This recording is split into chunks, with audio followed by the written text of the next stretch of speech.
Okay, so you're here because you want to really dial in your martial arts or combat sports conditioning, right? Yeah. And you're specifically looking to, build that engine, Mm-hmm. stamina, quickness, endurance, the things that'll really keep you going. Right. And the best part is you want to know how to do all of this without needing a mountain of equipment or a training partner. Exactly. You got it. And you've provided a fantastic resource for us to dive into for this. Yeah. It's called Effective Martial Arts Training with No Equipment or Partner. Volume 4 specifically, Stamina, Quickness, and Endurance. It seems like it's really going to help us unpack all of this. It's a great guide, a really comprehensive guide that covers all of these concepts. Okay, so let's unpack this Right. right off the bat. This volume highlights something that I think is super important but often gets overlooked, and that's the fundamental difference between strength training and endurance training. Yeah, absolutely. Can you kind of break that down for us in a way that really sticks? For sure. Think of it this way, right? Strength is your capacity to produce a lot of force in a single effort. Okay. So that's like throwing one really powerful punch. Right, 1 rep max, basically. Exactly. Whereas endurance, on the other hand, is your ability to sustain, a certain level of force or power over time. Okay. So think of it as being able to throw those effective punches, but consistently throughout an entire round. Gotcha. The source makes a really great point here.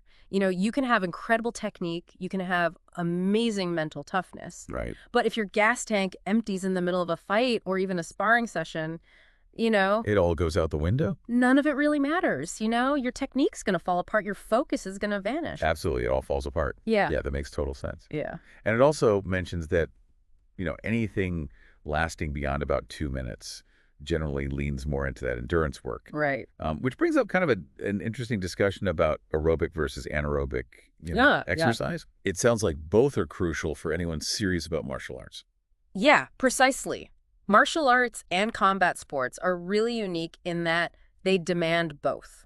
Right. You have those periods of lower intensity movement, right? Like when you're thinking about footwork and positioning. Right. That relies more on your aerobic system. Okay. And then you have those bursts of explosive movements, a sudden attack or a takedown attempt. Yeah. And that really depends on your anaerobic system. Gotcha. So you need both. You need to train both. The key insight here, I think, is that you need to train both, but the specific balance of that training, really depends on what your discipline is. Right. A striker might focus a little bit differently than a grappler. Right. Of course. And you also need to, think about your own strengths and weaknesses. Yeah, true. Yeah.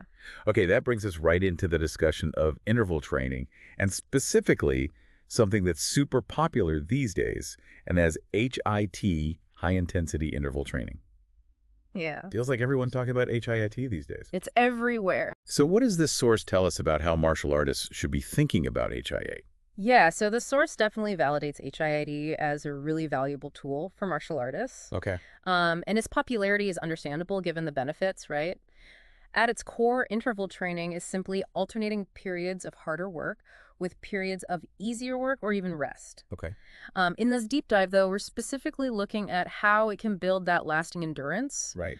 And HIIT is a really specific form of that, where those high-intensity bursts are typically quite short, Okay. maybe 20 seconds to around 5 minutes maximum, and they're performed at your absolute peak effort. So we're not just talking about working hard. No. We're talking about pushing yourself to the limit for those short intervals. Yeah, exactly. Okay, so what's the big payoff for a martial artist who's, putting in that kind of intense work? Yeah, so the benefits are really significant and directly applicable to, combat and martial arts. Okay. So firstly, HIIT trains your body to perform at that high intensity, which is so crucial in, those sudden explosive moments in a fight. Gotcha. Secondly, it really improves what's called neuromuscular efficiency for those rapid high-speed movements. Okay. So think about, your brain and your muscles like a finely tuned engine and a driver. Okay. HIIT helps them communicate and coordinate much faster, Okay. which leads to quicker reactions and movements. Nice. And perhaps most importantly, it significantly increases your capacity at the lactic acid threshold. Okay, lactic acid, that's the stuff that makes your muscles scream and burn, right? Exactly. Yeah. So aerobic training helps you delay the point at which that lactic acid starts to build up. But anaerobic work like HIIT actually increases your body's ability to function effectively even when lactic acid is present. Oh, wow. So ideally, you want to push that threshold higher so you can maintain intensity for longer before fatigue really sets in. So you're kind of getting used to that feeling. Exactly. You're pushing it out further. And then you can go for longer. Okay, awesome.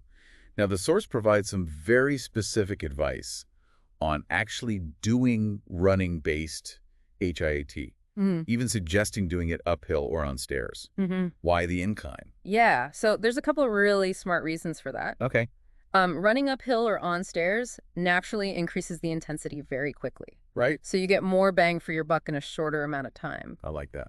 But equally important, it's a fantastic way to minimize the risk of injury. Okay, When you're sprinting uphill or on stairs, your speed is naturally limited right. compared to flat out sprinting. Yeah, you can only go so fast. Yeah, exactly. So that reduces the impact forces on your joints and muscles at that really high intensity. That's a really insightful way to think about it. Maximizing the benefit while minimizing the risk. Yeah. Okay. And what kind of structures does the source recommend for these kind of killer HIIT workouts? Yeah, so it lays out a couple of effective structures. One is a shorter maximum intensity burst of 30 to 60 seconds, Okay. followed by a longer recovery period of 4 to 5 minutes. And you would repeat that cycle about 8 to 10 times. Okay. The other option is kind of a more balanced work-to-rest ratio. Okay. So 60 to 90 seconds of near maximum effort, followed by 60 to 90 seconds of rest, repeated 8 to 12 times. Gotcha. So shorter bursts, longer rest, or slightly longer bursts with an equal rest? Exactly. Okay.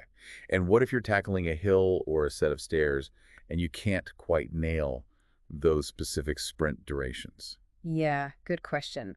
The advice is really practical. Sprint for the available distance of that hill or those stairs, and then just do a few extra repetitions to compensate. Okay.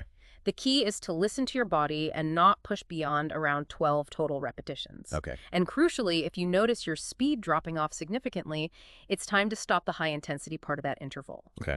And then during the rest periods on the hills or stairs, keep moving. Even just walking slowly back down is beneficial for recovery. Okay, so always be moving. Yes. Okay, we've talked about building that high-octane engine with HIIT. Now let's shift gears to those like lightning-fast movements and quick changes in direction that are so critical in martial arts. Yeah, The source has a dedicated section on quickness and agility drills.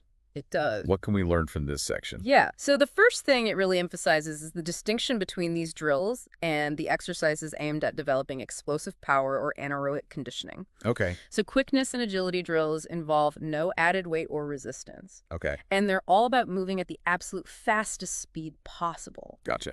And a defining feature is the incorporation of sudden changes in direction, Right. directly mimicking the unpredictable movements that you face in a fight or during sparring. So the primary goal here isn't necessarily to get your heart rate through the roof, No. but more to sharpen those reflexes and that footwork. Exactly. The source explicitly states that these drills aren't primarily for cardiovascular conditioning. They're about enhancing your overall athletic ability, Yeah. particularly your ability to react and move quickly and change direction efficiently. Because of this, it recommends relatively short session durations, typically 10 to 45 minutes. Okay. And it's really crucial that you perform these drills after a proper warm-up. And when you're not already fatigued, Right. you want your nervous system to be fresh and ready to learn and execute these really rapid movements with precision. That makes sense. Hmm. And I love the little mental tip it throws in, visualizing stepping on hot coals Oh, yeah. to instantly boost your quickness during these drills. I mean, that's a great way to add a sense of urgency. It really is. Okay, so what are some of these no-equipment quickness drills that we can start incorporating? Yeah, there's lots. The source offers several really simple yet incredibly effective options. Okay. One is side-to-side single leg jumps. Okay. You want to make those jumps nice and wide, land softly with a bent knee to absorb that impact, Okay. and perform them in succession, quickly alternating legs. Gotcha. Another great one is alternating step-ups and step-downs on a curb or a small stable box. Okay. The source describes a specific sequence. Lead with your left leg going up, Okay. then bring your right leg up, then step down with your left, followed by your right. Then you'd switch that lead leg, so right up, right down, and continue alternating. Okay, so left up, left down, right down. Mm-hmm. Right up, left down, left down. Exactly. Okay, that sounds like it would really work on coordination and single leg stability as well. For sure. Okay, what other gems are in this no equipment toolbox? Well, you can also do quick forward and backward jumps over a line marked on the floor, Okay. as well as X-foot jumps, X-foot jumps. where you're rapidly alternating which foot is in front and which is behind the line. Oh. And then there's a drill that involves performing 2 quick jumps on your left foot, followed immediately by 2 quick jumps on your right foot. You repeat this sequence continuously for about a minute, take a brief rest, Yeah. and then repeat the cycle. Okay, cool. Simple yet I can already feel those working just thinking about them. Oh, yeah. Okay, now the source also delves into cone drills. Mm. Mm. Obviously, not everyone has a set of cones handy, Right. but it mentioned that you can easily adapt using things like shoes or even gloves as markers. Yeah, absolutely. Anything will do. What kind of drills does it suggest? So it starts with a basic setup of 4 cones arranged in a square or a rectangle. Okay. The goal is to sprint around the outside of those cones without changing the direction your body is facing. Okay. So you sprint forwards along one side, then sidestep to your left along the next, then run backwards along the third side, and finally sidestep to your right to complete the loop. You can add variation by starting in a different direction each time. Okay, so you're moving around the cones, but you're always facing the same direction. Exactly. Okay, that sounds like it really hones your ability to move in different planes Right. while maintaining your balance and your awareness. Absolutely. Okay, cool. What other drills are in here? Another drill uses 3 cones arranged in kind of a Z shape, but without the top connecting part. In this one, you sprint in a straight line to the first cone, then make a sharp left turn and sprint to the second, then make a right turn and sprint to the third. And you can easily modify this by changing the position of that last cone to practice both left and right turns. Okay, so straight sprint, left turn, straight sprint, right turn. Exactly. Versatile and adaptable with whatever you have on hand. Yeah. Okay, what other cone arrangements does it recommend? There's a drill using 4 or 5 cones placed in a straight line spaced about 2 to 3 meters apart. Okay. You start at the first cone, run to the second, touch it, then quickly back to the first to touch it again, and sprint to the third cone and touch back to the first, then to the fourth, and so on. This can also be set up in an L shape to incorporate different angles of movement. Gotcha. So it's like up and back, up and back, up and back. Okay, that sounds like it would really develop your acceleration, deceleration, and agility in tight spaces. For sure. Yeah, nice. Okay, so we've covered those high-intensity bursts and the quick footwork drills. Now let's move on to building that sustained energy, aerobic endurance. Yeah, The course is very clear that martial artists don't need to be training for ultra marathons. right. They don't. You know, they don't need to be going crazy long distances all the time. No, you got it. So what does it recommend instead? Yeah, so that's a really critical point. You don't need to be logging, 20 hours a week at a low heart rate. The demands of combat are different. Right. What the source advocates for is intensive endurance training, which involves working at a heart rate of around 150 to 160 beats per minute for durations of 40 to 90 minutes. Okay. It describes this intensity level as one where you should be able to have a light conversation while you're exercising. Oh, wow. Yeah. Okay, that gives a really practical way to gauge if you're in the right zone. Yeah, for sure. And what are the key benefits of this type of aerobic work, specifically for a martial artist? Well, beyond the obvious benefit of, improving your ability to sustain effort over longer periods, Right. this kind of training also significantly aids in your recovery between those high-intensity training sessions. Okay. Plus, it's a great way to contribute to healthy fat loss, which can often improve your overall performance and agility. Okay, yeah, less weight to carry around means you can move quicker. Exactly. Awesome. The source does issue a strong warning against overdoing it with the conditioning work. It's easy to fall into the trap of thinking more is always better, but that can definitely backfire. Yeah, absolutely. The core message is you shouldn't feel completely wiped out after your aerobic work. You should feel like you've put in a good effort, but not so exhausted that it negatively impacts your martial arts training. Right. The source offers a really useful litmus test. Could you realistically do a martial arts session later on the same day? Well, that's a good one. Yeah.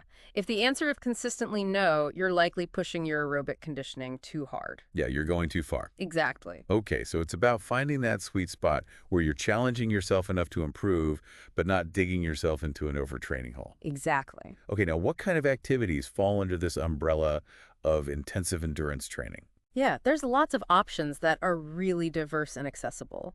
So you've got running, cycling, swimming, rowing, even shadow boxing, skipping rope, hitting a heavy bag or a speed bag.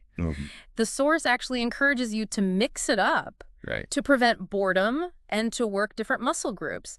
It even suggests switching between different activities within a single workout. Okay. So you could do short intervals of 5 to 15 minutes without even taking a break between them. Oh, wow. So like 5 minutes of running, 5 minutes of swimming, 5 minutes of shadow boxing or something. Yeah, exactly. That sounds like a great way to keep things engaging and get a well-rounded workout. It is. And of course, the source reminds us of the crucial importance of a proper warm-up and cool-down, Always. and even points back to Volume 2 of the series for more in-depth guidance on that. Yeah, definitely. Preparation and recovery are fundamental to preventing injuries and maximizing the benefits of all your training efforts. Could not agree more. Okay. So how do we put all these pieces together? We've got HIIT for explosive power and speed endurance. Yeah. We've got quickness and agility drills for sharp reflexes and footwork, and aerobic endurance work for that lasting stamina. Yeah. So what's a practical way to structure a weekly training schedule incorporating all of this? Yeah, so the first principle the source really emphasizes is to start slowly, regardless of your current fitness level. Okay. Don't try to jump into an advanced program overnight or immediately replicate what a professional athlete might be doing. Right. Building a solid foundation takes time and consistency. Right. It's a marathon, not a sprint. Exactly. The next key is to really analyze the specific demands of your particular martial art and to honestly assess your own individual weaknesses. Okay. And remember, if you're already actively engaged in martial arts training, you're likely already getting a significant amount of high-intensity work Right. through sparring pad work and various partner drills. So we need to be careful not to overload on that high-intensity end of the spectrum with our supplemental training. Yeah, precisely. For someone who is already consistently doing, high-intensity martial arts training, the source offers some general guidelines. Aim for around 3 to 4 intensive aerobic workouts per week to build that base endurance. Okay. Then limit your dedicated quickness and agility sessions to a maximum of 1 to 2 times per month, focusing on quality over quantity. Right. And reserve those HIT workouts for the 3 weeks or so leading up to a specific event, like a competition or a belt test. Oh, okay. That's when you want to really peak your high-intensity performance. So it's almost like HIE is more of a peaking strategy. Exactly. And then having that good aerobic base and that foundation of quickness and agility is more of a consistent need. Yeah, I think that's a great way to put it. Cool. That makes a lot of sense for strategically timing those really taxing high-intensity efforts. Yeah. Now, the source also dedicates some specific sections to practical aspects, like skipping rope technique, choosing the right running shoes, understanding proper running form, and even what it calls suspension for runners. Yep. So let's dive into some of those practical details, starting with skipping rope. Okay. It seems like such a simple yet incredibly effective tool. It really is. It's a fantastic all-around exercise. Yeah. So for beginners, the source recommends using a full-length mirror so you can see and monitor your form. Keep your head up, resisting that urge to look down at your feet. Right. And start by simply practicing the light bouncing motion without the rope to get a feel for the rhythm. Okay. And the rope itself should rest just below the back of your knees when you're standing on the middle of it. Gotcha. Then when you introduce the swing, focus on keeping your arms and legs relaxed. All right. And a really helpful tip for when you inevitably catch the rope on your feet, Which I always do. which we all do, is to just keep bouncing lightly and flick the rope back over. That way you maintain your rhythm and keep the workout going. Oh, that's a good one. Yeah. The key takeaway, I think, here is to be patient, practice consistently, and master that basic jump before you even think about trying any fancy footwork. Master the fundamentals before moving on to the fancy stuff. Yes. Okay, that's great practical advice for getting started without getting discouraged. Yeah. Now, let's talk about something that's absolutely crucial for anyone incorporating running into their training, and that's running shoes. Yeah. What are the key features we should be looking for to protect our bodies? The source really stresses that investing in a good pair of running shoes is absolutely essential for preventing a wide range of foot, ankle, knee, and even hip injuries. Oh, wow. Yeah. So this is super important. It is. Key features to look for include good overall stability, Okay. adequate cushioning to absorb the impact, Right. and a reliable grip on the soles. Okay. It strongly recommends making your purchase at a specialty running store, Okay. where the staff are knowledgeable and can even analyze your gait by videotaping you running on a treadmill. Oh, wow. Yeah, So they can see how your foot's moving. exactly. This ensures you get shoes that are properly fitted to your individual foot strike and biomechanics. So you're not getting something generic off the shelf.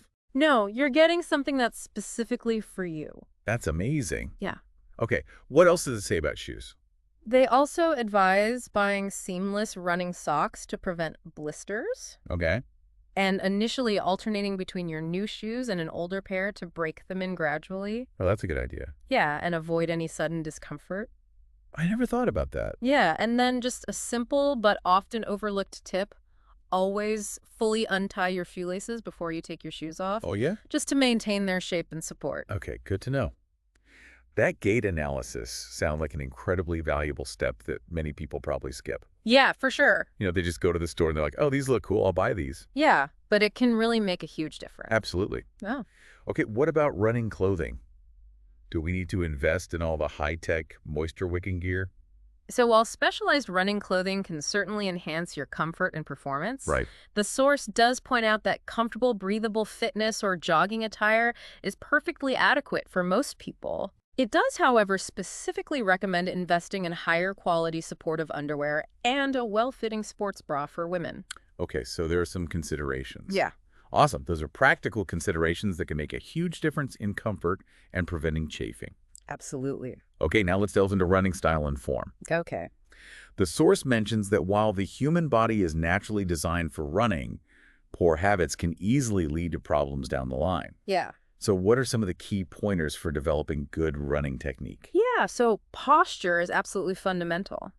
You should aim for an upright but relaxed stance with a slight lean forward from your ankles. Imagine you're about to fall forward like a tree, Okay. but you catch yourself with each step. Was that the good one? Yeah, and then avoid bending excessively at the hips or leaning backwards. So kind of like you're falling, but you're catching yourself. Exactly. Right. And then for the leg movement, think about lifting your heel up towards your buttocks at about a 45-degree angle. Not lifting your knee too high straight in front of you. Gotcha. Your arms play a really crucial role in maintaining that momentum and balance. Right. They should be relaxed, held at about nipple level, and swing naturally forward and backward, avoiding any excessive swinging across your body or keeping them rigidly still. Yeah. The source recommends what's known as a heel ball foot strike as the most efficient and comfortable for most average runners. Right. This means you land gently on the outside part of your heel, then smoothly roll through your foot and push off from the ball of your foot. Okay. It also advises trying to run with quiet steps. Oh, that's interesting. Yeah, as that loud pounding often indicates inefficient form and excessive impact. So if you're being really loud, you're probably doing something wrong. Probably, yeah. Yeah. And finally, it's really important to avoid fully straightening your legs when you land. You want to maintain a slight bend in your knees to act as those shock absorbers. Okay, so bent knees absorb impact. Yeah. Okay, those are some really helpful cues to consciously focus on during a run. Now, what about the surface we're running on? Yeah. The source has a section discussing different running surfaces and their impact. Yeah, for sure. So for beginners, the source really recommends seeking out more forgiving surfaces like firm park grass or well-maintained sandy paths, Okay. especially if you have any pre-existing knee issues. Okay, softer is better if you've got bad knees. Yeah, exactly. And while running on the beach might seem appealing, Okay. only hard-packed sand is really suitable. Okay. Soft, loose sand can put excessive strain on your Achilles tendons. Oh, I didn't know that. Yeah, and then pavement, unfortunately, the most common surface in urban environments, Yeah. is considered the least forgiving due to its hardness. Right. So if you're new to distance running, it's best to seek out softer alternatives whenever possible. Okay, so stay away from the pavement if you can. Yeah, if you can. Experienced runners often adapt to pavement out of necessity, Right. but it's still worth seeking softer options for some of your runs. Yeah, tarmac, if available, is highlighted as a generally good running surface. Okay. And then the source advises against doing long distances on artificial turf like AstroTurf. Okay, stay off the AstroTurf. Yeah. Okay, so being mindful of the impact and choosing the most forgiving surface available can definitely contribute to injury prevention and a more enjoyable running experience. Absolutely. Okay, finally, the source delves into this concept. It terms suspension for runners. It does. What exactly does that refer to in this context? So suspension here refers to your body's natural ability to absorb and manage those significant impact forces that occur with each running step. Okay. This involves having thick and elastic ligaments and tendons that can act like natural springs, as well as the proper activation and strength of key muscle groups that help to cushion and stabilize your joints. Okay, so your natural shock absorbers. Yeah, exactly. Okay. And good suspension is absolutely crucial for anyone who is serious about running regularly and wants to avoid injuries over the long term. So, to help develop and maintain this suspension, the source outlines 5 key movements that you should incorporate into your routine as preparation for running. Each of these stretches or activation exercises should be held for at least 90 seconds on each side to be truly effective. Wow, 90 seconds. That's a good sustained hold. It is. Okay, so what are these 5 key movements for building better running suspension? So the first one is a super quad stretch that you can do using a sofa or a stable chair.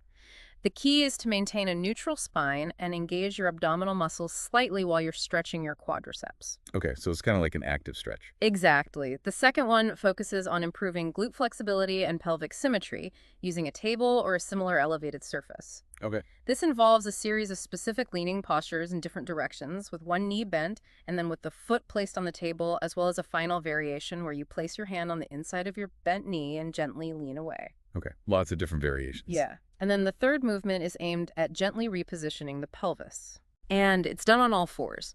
You remove weight from one knee for 90 seconds to 2 minutes, and then shift your weight to the outside of your supporting knee while slightly rotating your foot inward again, holding for 90 seconds to 2 minutes. Okay, so these are longer holds. They are. The fourth one is a pre-workout routine for activating your glutes. Oh. Starting with 10 regular hip extensions, as described in Volume 1, followed by 15 single-leg hip extensions on each side, making sure to pause at the top of the movement and keep your non-supporting thigh pulled close to your chest and the toes of your supporting foot pointed up.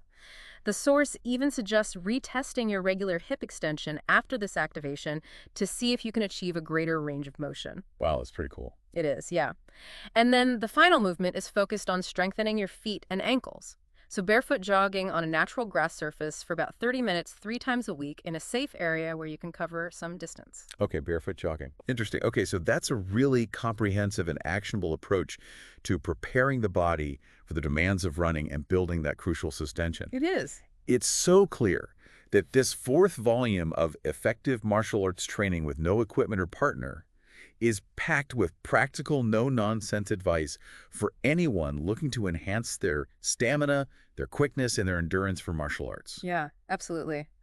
And the fundamental takeaway for you, our listener, is that significant progress comes from adopting a strategic and well-balanced training approach that is specifically tailored to the unique demands of your martial art and your own individual strengths and areas for improvement. Right. It's not simply about pushing yourself harder. It's about training smarter and with greater intention.